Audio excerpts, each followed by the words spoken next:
Today's guest is a Broadway performer best known for his roles in Cinderella, On the Town, and Wicked. Please welcome to the Zoom, Brandon Leffler. Good Hello! morning. Good morning! I didn't give your dog an intro. Oh This is no! Penny. Hi, This Penny! is Penny Leffler. What shows has Penny been in? Penny stars in her own show on a daily basis. Does Penny have a Playbill account? She should. Well, really quick funny story about her. I have had so many self-tape auditions where she has made a cameo appearance, and on more than one occasion, I've booked the gig, I think because of her. That's amazing. Well, how are you? I'm doing well. How are you? I'm good. Thank you so much for being here. I really appreciate it. Thank you for having me. Of course. So we always start by talking about how we met, and we met in Lane Napper's class at Millennium. And I Yes. was trying to think, I don't remember how I figured out that you were a Broadway star. Maybe I just saw you dance and I was like, well, duh. But I don't remember how that happened. I just remember like asking to take a photo with you after the class. So I've known Lane for a long time. Mhm. Wonderful human. And he's the type of person that if you come to take his class, he will call you out and say, I don't know if you know who this is, blah, blah, blah. So I think it was Lane's Uh-huh. introduction to the class where you're just kind of like, Probably. one of these. But he's such a sweetheart. I love him. Yeah, that was a really fun class. That was, So where yes. are you from? I'm originally from Cleveland, Ohio, small town. It's called Mayfield Heights. It's like a suburb of the Cleveland area. There's a lot of musical theater now, I'm learning. But when I was young and growing up, I went to a big football high school and dance was just not a thing. Uh-huh. Um, and I happened upon a studio in my hometown. And then at 16 years old, and I walked in the doors, took my first dance class, and I was like, oh wow, okay, this is what I knew instantly. You I didn't was like start dancing until 16? 16. I think right away that's inspiration because so many people feel they're too old by like 10, you know? It's so true. It's So so what true. did you do before then? Did you have any passions? My parents put me in a few sports when I was younger. They put me in Little League baseball. And my mom said that I would sit in the way outfield and I would just be like picking daisies. If you ever do Damn Yankees, you can pull from that, right? Exactly. 100%. I was just so not into it and just not inspired. And honestly, my grades weren't very good as a kid. I just wasn't, there was nothing that really inspired me, unfortunately. Hmm. And then from that first dance class, I was like, oh, wow, this is what I want to do. And Wow. my mom tells this story to this day. I started dancing, and all of my time and energy went into that, and my grades started to slip a little bit. And she said, listen, I know you like to dance, but if your grades don't improve, you can't dance anymore. And my grades went through the roof, like shot through the roof, because all of a sudden I had this passion and this purpose, and it gave me a reason to just wake up in the morning and get things done. So dance has always been such a passion and such a lifesaver in a way. Wow. What Yeah. made you take that dance class? So my neighbor, who we are still very dear friends to this day, she was a dancer at this particular studio called Uh-huh. Spotlight Dance Center in Cleveland. She used to teach me steps in her front yard. She'd be like, this is called a grand jeté. Yeah, yeah. And so I was just, faking it and copying it and just trying to do what she would show me to do. And I had fun doing it. And she was like, you should come take a class at my studio. And I was like, oh, I don't know. I'm sure I'll be the only boy there. And she's like, who cares? Just come. I was the only boy there, but did not care. It was so much fun. And everyone was so kind and welcoming. And I think that's what I was afraid of too. I think we all have this fear of rejection when we're trying something new. Yeah. And I was able to push past that, I think partly because my friend was there. Once I got there and everyone was so nice and I had such a great time, I was like, when can I come back? Oh, wow. How did the kids at school react? uh Mixed. Hmm. There was a lot of very supportive people. And then because it was such a big athletic not a lot, not a big art school, but a big athletic school. I was certainly bullied a ton, Oh, wow. but my passion for it was greater than my shame of being bullied. So Yeah. I just didn't care. I Yeah. really didn't. And I was able to push past that. When did then theater come into your life? I was always a part of theater in high school. I was in choir, I was in the drama club, and I always enjoyed it. Once I started dancing, that really took precedence. I went to school out here in LA Mhm. at a place called the Performing Arts Center in Van Nuys, and they Okay. used to have a 2-year apprenticeship program. I've And been there. Yeah. oh yeah. Yeah. Okay. Their program, I really liken it to like AMDA, like a 2-year program. It's very dance focused, but we had acting classes, we had voice lessons, so it was well rounded in that sense. Hmm. And I certainly wanted to be a dancer, but I didn't know really where that was going to take me. But I had always loved to sing, and I really enjoyed the acting classes. I actually went the ballet route for a while and danced with after my 2 years with the Performing Arts Center, I went to dance with Ballet Austin in Texas for a year as an Oh, wait, apprentice. so you graduated high school in Ohio Yes, and then came out to LA for the 2 years. yes, Okay. yes. So Cool. that was like my college experience. And were your parents supportive of that? Very incredibly. Nice. Cool. Yes, very supportive, which was amazing. So did the 2-year program at PAC and thought, oh, I think maybe I want to be a ballet dancer. This is another story of, it's never too late. Yeah, yeah. Because I was 19 years old by the time I actually had a gap year. I knew I wanted to dance, but I needed to have a year to just save money, Mhm. honestly, after high school. I stayed home for a year after I graduated and I worked at a local restaurant, Vicinato's Pizza. I was one of the pizza guys. I made pizza. Uh-huh.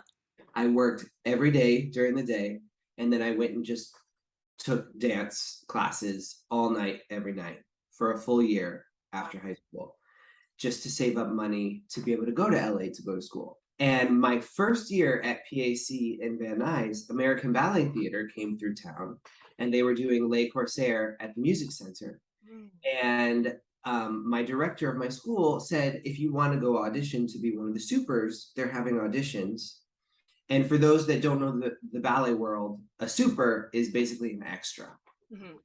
So I went into audition, and it's really more of like measurements and height Wow. versus like talent, because you just kind of stand there, you don't Yeah. really do anything.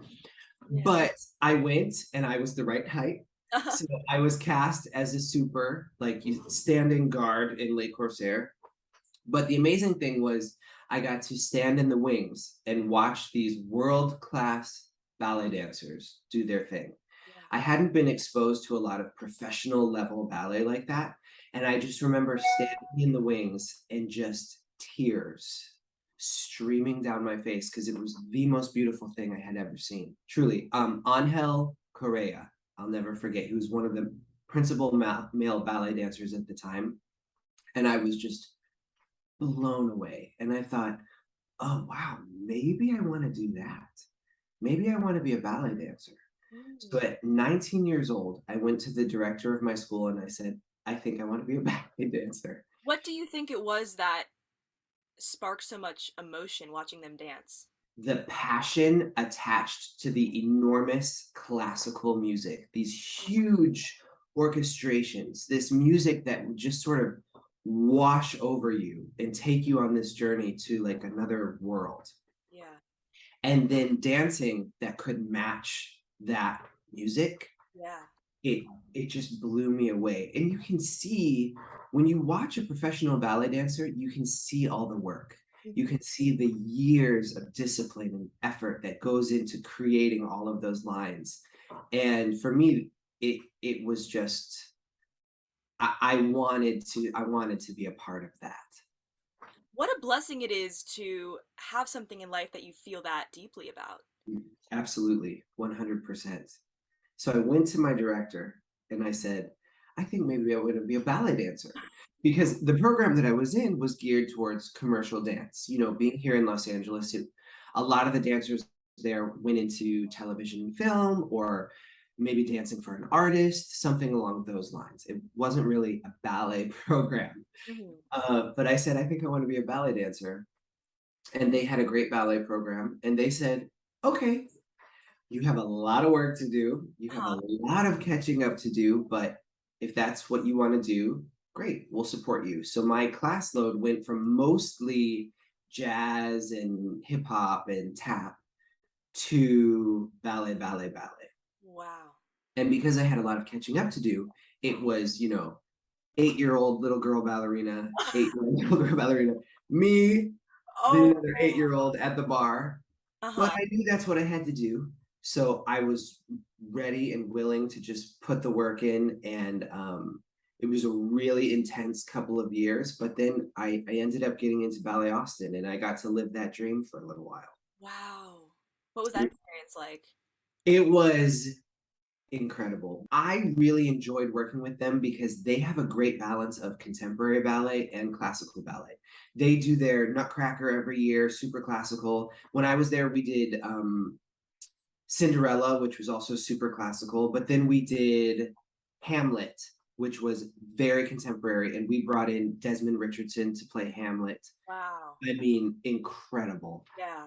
So it was such a great learning experience. I think once I got there, and after that first year as Ballet Austin 2, the apprentices, we were basically the corps de ballet for all of the big ballets. Mhm. After really having that experience, I just had this feeling in my heart. I had always loved musical theater. As I said, I always loved to sing. I always loved acting. And I thought to myself, I'm so glad I had this experience, but I think I need to try New York. I need to go to New York and chase that musical theater dream and just sort of see what happens. And how old So were you then? I was 20. What would you tell your 20-year-old self now? I would say you got to follow your dreams. What do you think your 20-year-old self would say to you now? Follow your dreams, but stay grounded. Stay grounded and don't let yourself get lost. Stay grounded to what's really important.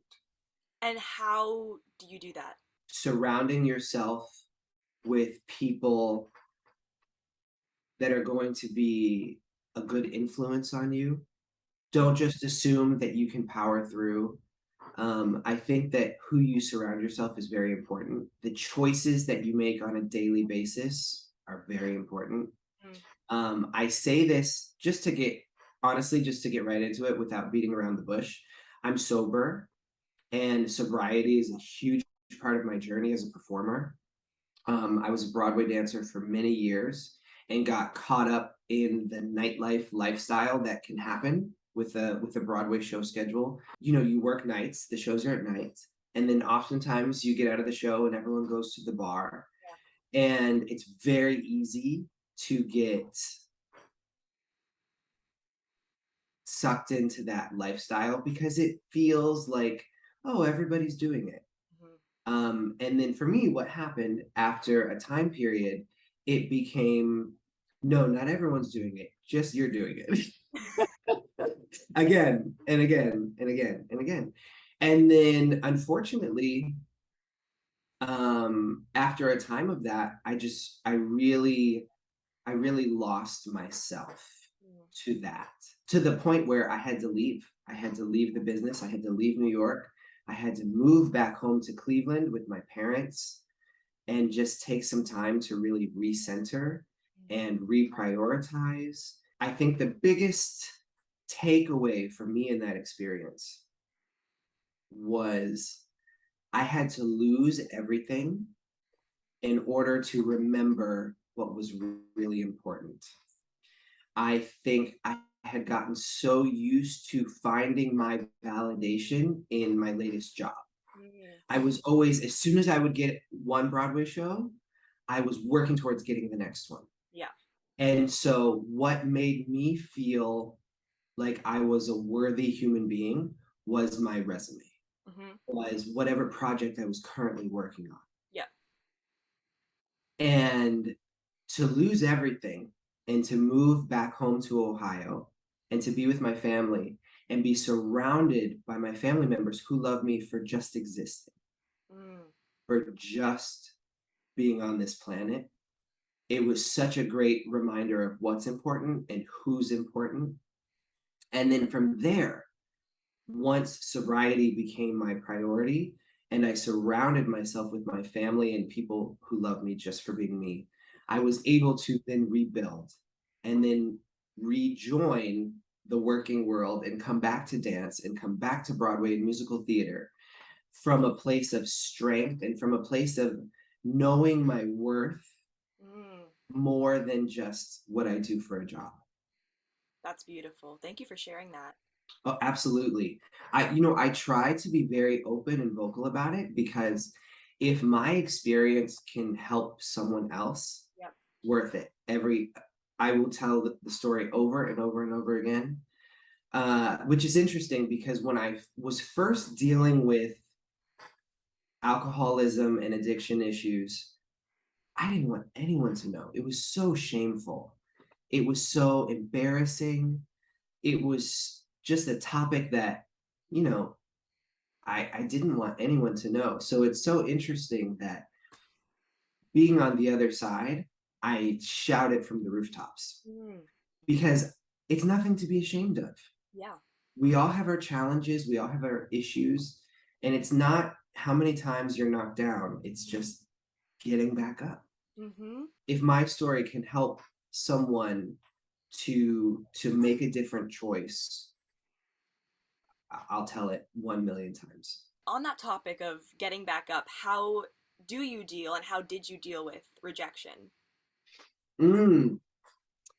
Once upon a time, I did not deal with rejection well. I think I took it very personally. Yep. I I was that very sensitive kid always that if you looked at me the wrong way, tears. And that's when he knew he was an actor. Yes. Yes. So as a performer, when I would start to go out and audition, it was like it was devastating every time, Yeah. every time you get cut. But as we all know as performers, you must develop a thick skin. It happens. Mm-hmm. You start to develop that thick skin. But you know what? It's interesting the coping mechanisms that we start to bring in because I do remember at one point later on in my career, it became oh, I got cut from that audition. Hey, let's go to Blockheads and get a margarita. Yeah. Do you know what I mean? That was like the coping thing. And I know for a lot of people that's the coping thing. So it's like those are those moments where you have to sort of watch like the decisions that you're making. Like, okay, maybe instead of let's go to Blockheads and get a margarita, I don't even know if Blockheads is around anymore. It was right there on like 51st. Maybe it's like, hey, let's go to the park. Let's go to Central Park and like have a picnic. Hey, we got cut. Oh, let's just go to the gym and sweat it out. There's Yeah. like little choices along the way Yeah. add up and Yeah. can really make a big difference. So what do you do now? It's so interesting that you say that because we are in a very interesting time right now where a majority of our auditions are self-tapes. Mm-hmm. And I was just telling my fiance 20 minutes ago before we got on this Zoom, I sent in a self tape for something. And I said, well, I haven't heard back from this yet. So that means it's probably a no. I have to say, I missed the days of being at an in person audition Yeah. and standing in front of the creative team. Yeah. And whether you're cut or not, at least you get to feel the vibe of the room. Yes. At least you get to make eye contact with the people that are actually making the decisions to feel some sort of connection. When you make a self tape and you send it out into the void, Mm-hmm. and then that's the end, Yeah. it's a little frustrating Yeah. because then it's just, did that even happen? Did I send that? I think I sent that. I don't even know. It's a very interesting thing. So I think that the best thing that we can do as actors and performers is just make peace with the process of, you know, I'm going to have fun. I'm doing this because I love to do this. So let me have fun creating this self-tape because this is something that I enjoy doing. Send it off, and then that's it. Mm, That's it. And have no expectations of a result because more times than not, there is no result. There is no response. So enjoy the process of creating it and let it just be that. yeah. Easier said than done for sure. Okay, let's backtrack. So you're 20 and you decide to go chase the Broadway dream, right? Yes. So you moved to New York and then you just started auditioning? Well, interesting. I think I was afraid to just cold turkey be like, I want to be on Broadway. Yeah. So I was like, I was already in the concert dance world. So I went to here's another thing I'll say when it comes to sort of categorizing yourself as to what you should be doing. I used to obsess about that. And I remember talking to one of my teachers when I was going off to Ballet Austin. And I said, I'm not totally sure what kind of dancer, that's the phrase I used to say a lot. I'm not sure what kind of dancer I want to be. I don't know if I want to be a ballet dancer. I don't know if I want to be a commercial dancer. I don't know if I want to be a Broadway dancer. And he would say to me, well, instead of you deciding what type of dancer you're going to be, how about you just audition for a bunch of different things and see what sticks? Hmm. And see what opportunities open themselves up to you. And that always stuck with me because I was like, that's so true. Because really, you could be closing yourself off Yeah. a lot of opportunities if you say, like, I am only this, I am only a ballet dancer, I am only a Broadway dancer. Why not just audition for different things and see what Yeah. opportunities open themselves up? Hmm. So keeping that in mind, I had been at Ballet Austin for a year, and we had a layoff in the spring for about 2 weeks. So I decided I'm gonna go to New York for those 2 weeks. It was like May, I think, and I'm just gonna audition for everything that's auditioning Wow. during those 2 weeks and see what happens. Uh-huh. So I auditioned for a couple Broadway shows. I auditioned for a couple dance companies. You name it, anything that was happening. I had my backstage. That was when backstage used to be in like the newspaper Oh, form, wow. because this was like 2004, maybe 2003. This is a long time ago. I was born in '02. See, that's what I'm talking about. So Wow. literally, I've got my paper backstage. Yeah. I've circled the auditions that I'm going to go to. I've got them in my backpack. I'm pounding the pavement. And one of the auditions that I went on was for this modern dance company called Nini Chen Contemporary Dance. You know this song Broadway Here I Come from Smash? Yes, That's what I hear playing when I envision you like running down the street with your back. totally. 100, just bright-eyed, Yeah. bushy-tailed, like. Yeah. And I went to audition for Nini Chen Dance Company, and the audition was great, and I was like, "Ooh, this is very cool." It was like it was modern dance mixed with Tai Chi elements. It was Cool. very, very cool. And great vibe there. And auditioned for a couple other things. I got a call back for this was when they were doing Fame, when Fame the musical was Oh, I on Broadway. love Fame. Amazing. Such a great show. Yeah. I mean, come Yeah. on. Yeah. So I got a call back for Fame, but that didn't end up happening. I got a call back for Nini Chen, went to that, and then they ended up offering me a company position with Nini Chen. Wow. So to be able to move to New York with the job, so that fall I Wow. moved to New York with Nini Chen, which was such a Were blessing. you also singing in that?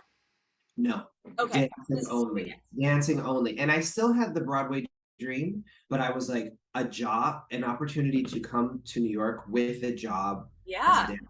Yes, please. Yeah. With a Amazing. year contract, sign me up. Yeah. Yes. So I moved to New York that fall with Nini Chen, and then was taking class at Broadway Dance Center and just getting acclimated to New York City life. And then towards the end of my year contract with Nini Chen, I auditioned and I booked the national tour of Cats. Oh, amazing. Wow. That was my intro to musical theater, Cats. So did you, along these years, did you deal with a lot of rejection? Because it sounds like you went from job to job. You know, in the beginning, I was very fortunate. Okay. In the beginning, although I will say, when I was first starting that ballet journey, I auditioned for every ballet summer program there was. Mhm. A lot of rejection there because as you know, a 19-year-old who kind of just started training in ballet, they were like, no, thank you. But Ballet Austin, God bless them, saw something. They brought me on. Um, but a lot of rejection in the ballet world for sure. But I just kept going because I loved it. And I know, and I never had any of like the ideal ballet traits. I don't have the amazing feet. I don't have like the hyper extended legs. I just loved it. And I think that's what they could just see, that I loved it and I really wanted it. Yeah.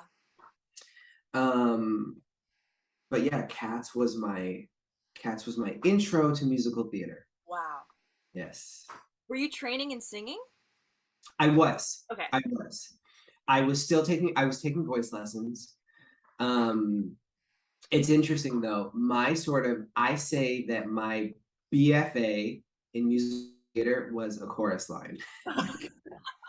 Because after doing Cats, um, I was back in New York and then consistently doing musical theater. I did a couple other shows regionally. I did High School Musical Fun. and The Pajama Game. Okay, cool. And while I was on tour with Cats was when the 2006 Broadway revival of A Chorus Line was having auditions. Wow. And we were our touring company of Cats, we were here in Los Angeles and they were having LA auditions for the Broadway company of A Chorus Line in 2006. And I went in and I had so many callbacks.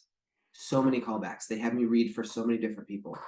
And Jay Binder, rest in peace, incredible man, the casting director, pulled me aside and said, listen, you are so perfect for this show, but you need to go take some acting classes. Wow. Such blunt, honest, sincere advice. Yeah. So I did. I got my butt into some acting classes. I was doing those voice lessons. And then when auditions came up for the national tour, the first national tour of the Chorus Line in 2008, I went back to audition. Again, had tons of callbacks. And I had a work session with Jay Binder, and we were working the material of Paul, of Mark, of Mike, all three characters. And he really worked with me on the sides for all three. And I remember on our last work session before my final callback, he said, listen, just focus. He's like, you've done the work. We're gonna get you in this show somehow. Was He this did. the dream show? Say what? Was this the dream show? Dream show. Dream show. So Yeah. I was obsessed with, if you remember the A Chorus Line film, Mm-hmm. oh my gosh. Yes, I used to watch that movie on repeat. Uh-huh. And specifically, Michelle Johnston, Uh-huh. who played BB in the film. She has this, there's a section in the film where the actor playing Larry, I think it's Terrence Mann, it says, BB, come forward, show us the combination. And she comes forward and she's like, no, no, no. It is like the most intense dance moment in film history. And my jaw was on the floor and I was like, So oh were my movie gosh. musicals something that you ever wanted to be a part of? 100%. Uh-huh. I watched the PBS Great Performances Cats video on repeat. I Uh-huh. mean, I literally wore the VHS tape out. I watched this, and yes, VHS tape. I wore it out. I watched it so many times. So I knew Broadway was a goal, but I think I always sort of held it on a pedestal because it was like the ultimate. Yeah. So it took me a while to work my way up to it because I felt like I'm not worthy. Mm. So it took time. And I really, when it comes to musical theater, I really put the work in and slowly climbed the ladder. Did you ever struggle with imposter syndrome? Oh, yes. Especially when it came to understudying, Oh. because understudying was a big part of my story because I ended up understudying a lot. And I think in the beginning, I thought of myself as a dancer only. I Mm. think because I started off in the ballet world, this is a generalization, but a lot of ballet dancers have a very quiet demeanor. And if you ask them to sing or dance, they're like, what? Yeah. Because ballet takes so much of your time and energy and discipline that it's hard to really dedicate time and effort to other things because it's so demanding.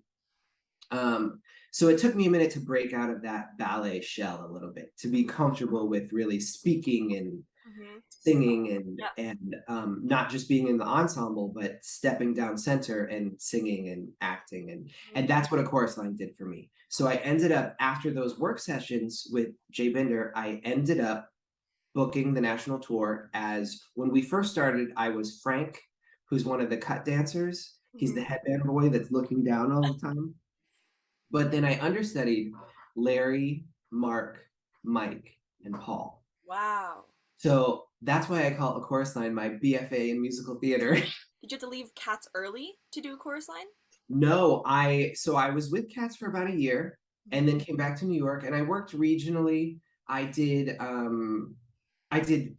Hello Dolly at Paper Mill Playhouse with Mia Oh, wow. Michaels, which was incredible. Uh-huh. Then I did a High School Musical up at North Shore, and then the Pajama Game at Arizona Theater Company. Cool. So I did the regional scene for a while before booking the A Chorus Line tour. Mhm. Um, and we were in understudy rehearsal twice a week. And like so if we had understudy rehearsal Tuesday and Thursday, Tuesday I was playing Mark and Thursday I was playing Paul. Oh my God. So it was such an incredible hands-on work experience, but also education because I was learning how I had been in acting classes, but there's nothing like being on stage in front of an Yeah. audience Yeah. actually doing it. Yeah. Wow. So you were living the dream. This is your dream show and everything. One living the dream, scared out of my mind, constantly dealing with the like, can I do this? Am I able to do this? And then just putting the nose to the grindstone. And honestly, Jay Bender was such a positive influence on me in that way because he made it very clear to me that I had the potential. I just had to put the work in. Mm. So those words went through my head a lot of just, you can do this, just put the work in. You've got to put the miles in order to achieve this. Who were your biggest inspirations at the time? Oh my gosh, so many great ones. Where do I start? My very first dance teacher, Gina Rawson is her name. She was my teacher at my home studio, Spotlight Dance Center in Cleveland, Ohio. She believed in me from the very beginning. My family, we didn't have a lot of money growing up. Big family. I'm the oldest of five kids. Wow. So for us all to be doing activities, it's very expensive. Yeah. And as we all know, dance is very expensive. Yeah. Yeah. And I started training at the studio. And I remember going to my mom and being like, hey, mom, I really want to start taking more classes here and maybe be on the competition team. And it's this much. And she was like, Yeah. I don't know what to tell you. Like, you can't do it. Yeah. And I went to Gina, my teacher, and I said, listen, I really want to do this. And I'd love to be on the competition team, but I talked to my mom and I can't. And a couple days went by and she pulled me into the office and she said, listen, you have so much potential. If this is something you want to do, you can do this. So we would love to offer you a scholarship to come and train with us. Wow. And that was a life changing. Yeah. I would not have been able to do it. Wow. So she brought me on, and I helped out at the studio. You know, I assisted the baby classes. I helped out. I did any little thing I could do Yeah. to pull my weight as much as I could. But really, that changed my life because I would not have been able to train to that magnitude. I mean, I was there every day. I Yeah. would go to school and I would come straight to the studio, and I was there until the studio closed at night. I was there every day. So that was life changing. And then she just believed in me. That's why, and I'm a teacher now myself, and I take my job so seriously Mm. because as teachers, wow, the impact, just looking back on my teachers changed my life. Yeah. Mm. Who do you look up to now? One of the people I look up to now at this point in my life, so I work for a dance convention called LA Dance Magic, and Jackie Slight is the owner of LA Dance Magic, and she's my boss. Hmm. She runs the convention. I have never seen someone run such a big organization with so much grace and so much care for each individual person. You know, on a weekend, we have thousands of kids that we work with. And I've never seen someone who's able to manage so many things at once and also keep the kids such a priority. She focuses in on them with so much care. And I can attest to that because I grew up going to LA Dance Magic myself as a Oh, kid. wow. Cool. Yes, yes. And Jackie, who's now my boss, is the singular person who gave me my scholarship to come to LA to train. Oh, wow. Yeah. So So, cool. I mean, it's such an incredible full circle moment Yeah. to at this point in my life. Now that I'm teaching and have the ability to share my experience and to give back to this next generation of dancers, to Mhm. be reconnected with her is just, I, it's incredible. Wow. So when did you make your Broadway debut? I made my Broadway debut in 2012 with the company of Wicked. Oh, wow. That Yes. is like the most incredible show to make your debut with, too. And it was Fast and Furious. I had been on the Wicked tour for 2 years. Oh, there she is. So I always said I would do this. So, real quick sidetrack. Mhm. I was never one to put up show posters Really? in my room. I just never did it. I would always save them, but I would always like put them away in my closet because I was Uh-huh. like, whatever. But I always said, one day when I'm older, I'm gonna have an office, Yes. put up my show posters in the office, Yes. and that day has finally come. I love it. And so we're still in the process, and they're just on the dresser right now, but eventually we're gonna hang them up, and I have more, but we have got to go get more frames. But it's fun, but it's so fun now that they're up. I come in here and I look at them and I'm like, oh, remember that? I know. I have my whole room is covered with posters and it's the best. I love that. So Wicked, that's incredible. Was that experience of living your dream, was it everything that you had dreamed of? Okay, so I had been on the Wicked tour for 2 years. I left the Wicked tour, came back to New York only because, life on the road can be challenging. Just it's hard to not have a home base. And after 2 years, I was like, okay, I feel like this has been wonderful, and my time on the road is going to come to a close for at least a while. I had been back in New York for maybe 2 months, and I got a call, and they said, hey, somebody is out of the show on a medical leave for the next, I think it was only 2 weeks. Uh-huh. Can you come do the show here on Broadway and fill in? I had Oh, two rehearsals, oh my God. two rehearsals, and I was on. Was it your same track that you did on tour? It was the same track. However, that is deceiving because the show on tour and the show on Broadway, there are slight differences in almost every single number.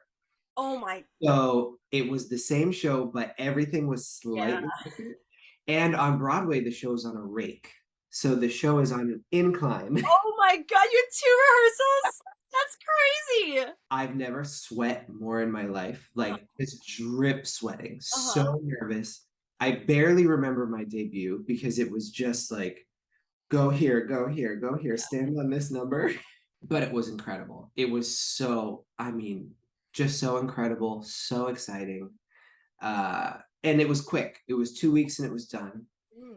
And then a few months later, I got a call again and they said, hey, so your track on Broadway is actually opening up. So would you like to come and join the show full time? Oh, And I came to join the show full time. wow. Yeah, it was so exciting. So exciting. What was like your first stage door experience like? So Wicked is at the Gershwin Theater, which is enormous. Mhm. And it's almost, I was pretty spoiled actually for that to be my first Broadway show experience because every other Broadway house that I've played after the Gershwin has been like teeny tiny.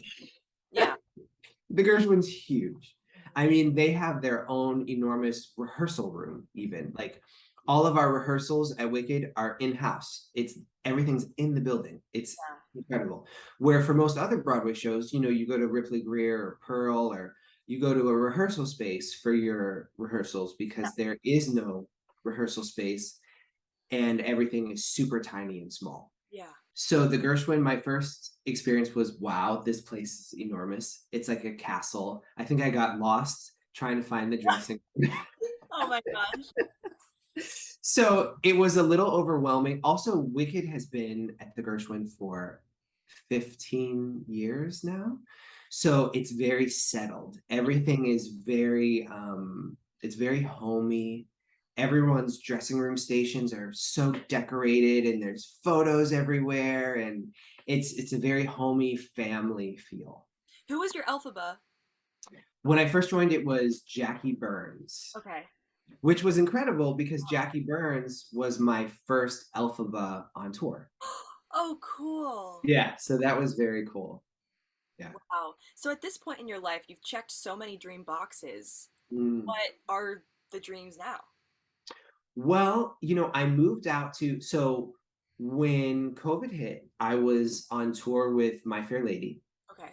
and we had really just started, and COVID hit, and my goal was, so I went on tour with My Fair Lady. I was gonna stay on tour for a year or so, save up some money, and then I was gonna move out here to LA. I wanted to just still be in the entertainment business, but maybe experience a different side, maybe more commercial dance, TV and film. I didn't know what to expect really. I just knew I wanted to try something different. Mm-hmm. I still love New York. I'll always love New York. I may go back one day, but I just wanted to try something new. Yeah. COVID hit, and of course, as for all of us, everything changed. I went home to Cleveland with my family when COVID first hit because you know when it first hit, the tour stopped and we were like, oh, it's just gonna be 2 weeks. a couple days, Yeah. weeks. Yeah. You know, 6 months later, no, a couple months went by, and I said, you know what? I think I'm just gonna go to LA. I'm just gonna go now. It was like height of COVID. I'm just gonna go and just see what happens and just spend a couple weeks. I was like, I'm going to spend 5 weeks. I'm going to go to LA for 5 weeks. There's not a lot of auditions happening. This was August. So we were like, things were getting a little better and then they were getting worse and then a little better and a little 2020? better. 2020. Wow. Yes. So I came out here for 5 weeks. Of Hmm. course, nothing was happening. Everything was shut down. You couldn't go anywhere, couldn't do anything. Yeah. But I came anyways. And I was uh, on my 5th week of being out here, Mhm. running out of money, thinking tour might start up again. Tour was nowhere near starting up again. I was like, okay, I'll go back to Cleveland. And on my last week here, my agent called and said, hey, so there's a show on Amazon Prime called Goliath, Mhm. and they are looking for somebody to play a Fosse dancer in an episode. Would you be interested and available? I was like, yes. And he's like, okay, great. They're not doing in-person auditions, obviously. They're just going off of headshots, resumes, reels. Um, so let me go chat with them and then I'll get back to you. Me fully thinking nothing's gonna come of that. Yeah. The next day, he calls back and said, okay, great, you're booked. Are you kidding me? Yeah. Okay, amazing. So I got to dance for an episode of Goliath called The Painkiller, choreographed by Fred Talixon. My first time working with him. Big, huge musical theater number. I mean, we worked for multiple weeks, Wow. and that job allowed me to stay in LA, and I've literally been here ever since. Wow. Are you a big manifester? Absolutely. Have Yes. you done the artist's way and all of that? I have not. If you remember The Secret, do you remember The Yeah, of Secret course. Yeah. book? Yeah. So I read that. I had the little hardcover and I read it through it so many times. Yes. That was not planned, I swear. I just have my books right here. Mm-hmm. Have you Yeah. read this one? No. Do you follow the Abraham Hicks work? I have heard of Abraham Hicks, but Yeah. I'm gonna show that to me one more time. Ask and it is given. Ask is given. Ooh, I'm gonna Yeah, check. this is so Paloma got me Yes, into all of this. Well, I I knew like The Secret that. before, but all the Abraham Hicks work and the artist's way and everything. But this is like must read and it's incredible. That's amazing. Yeah. You have to say hi to Paloma for me. Oh, I What a so small will. world. That was our show on the town. It's amazing. So, do you feel that there have been a lot of like full circle manifested moments in your life and career? I would say so. Yeah, absolutely. But the thing that I have found with it is, for me, there's the original manifesting of just putting out what Hmm. you want. Hmm. But then if you don't follow it up with action, it Right. never comes to be. That's such a big part of it. And I think that's a part of it that a lot of people miss. They're thinking they can just wish and hope and Yeah. pray and that's certainly a part of it, Yeah. but then you got to put the work in. Yeah. So, what would you say is like the recipe for success in this business as a Mhm. Broadway performer? I think it's having a grateful heart, a grateful spirit, being grateful for what you have right now, and finding a way to be content and happy with what you have right now. Because if you're constantly feeling like you're not content with what you have, it's really hard Yeah. to fulfill that, because if you're not able to feel the joy of your life currently, if you're not able to feel satisfied in anything, it, it's really hard to bring that into your life if you're Yeah. not feeling it currently.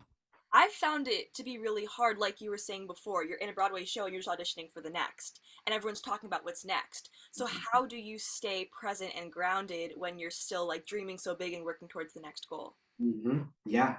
I think a huge part of that is how you interact with other people. Hmm. For many years in New York, when I would see people on the street, it was like, hey, oh, what are you working on right now? Yeah. Not, hi, how are you? Yeah. Yeah.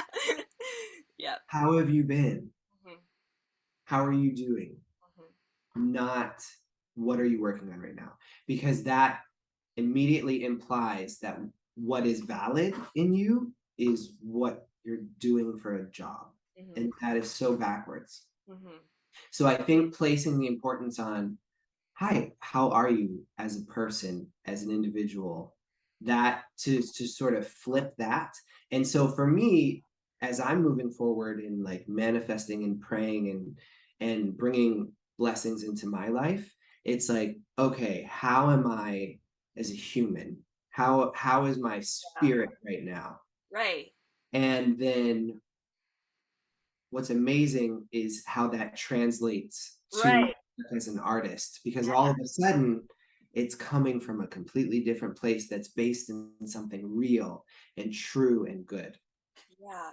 What are your favorite like self-care practices as an artist, and what advice would you give to young performers coming up about just like taking care of yourself and your soul and your artistry, because Mm, that I feel like has to come first, even before the dance classes or auditions, you know, because it can just destroy you if you're not taking care of yourself. absolutely.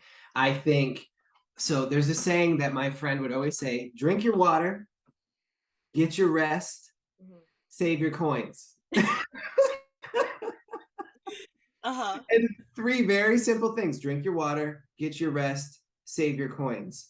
Honestly, nutrition and eating is so important. For a long time, I was always just on the go and would just like eat garbage because I just didn't have time. And that really affects your life in so many different ways. Yeah. Rest. Oh my gosh. Now at this point in my life, not only do I try to get my 8 hours, but I try to squeeze in like a meditation or a nap, something if I can during the day. Um, Man, that makes such a big difference because when you're not well rested, I mean, think that term like hangry. If you're Yeah. hungry, Right. if you're not well rested, it affects you so much. Right. I don't think we realize how much that really affects us. Hmm. And then honestly, being smart with your money, Hmm. being smart with your money, saving your money when you can.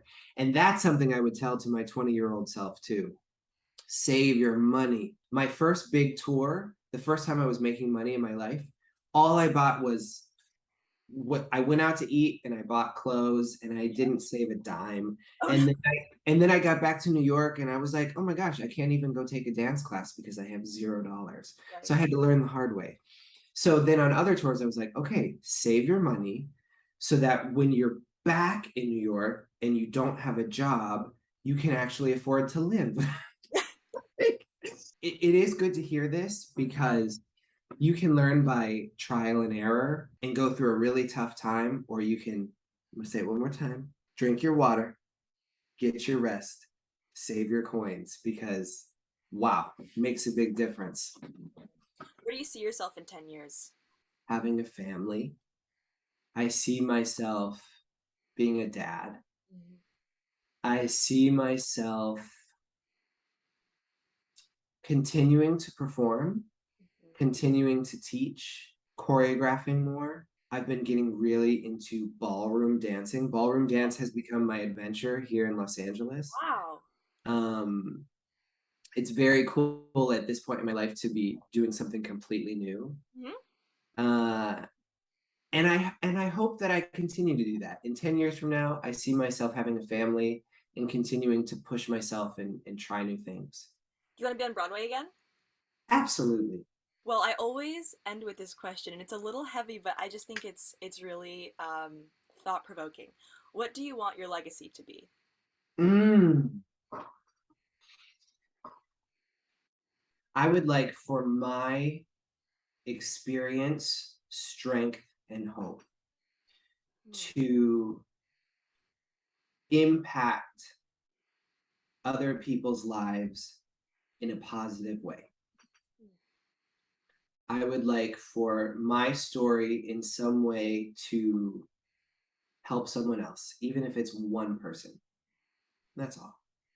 Hmm. And how do you try to do that? Through example, less talking and more living a life that I'm proud of, coming from where I've been to where I am, that I might be able to show someone else that that is possible. Beautiful. Well, thank you so much for sharing your story. I am so inspired. I'm so grateful that our paths crossed. Absolutely. Thank you. Likewise.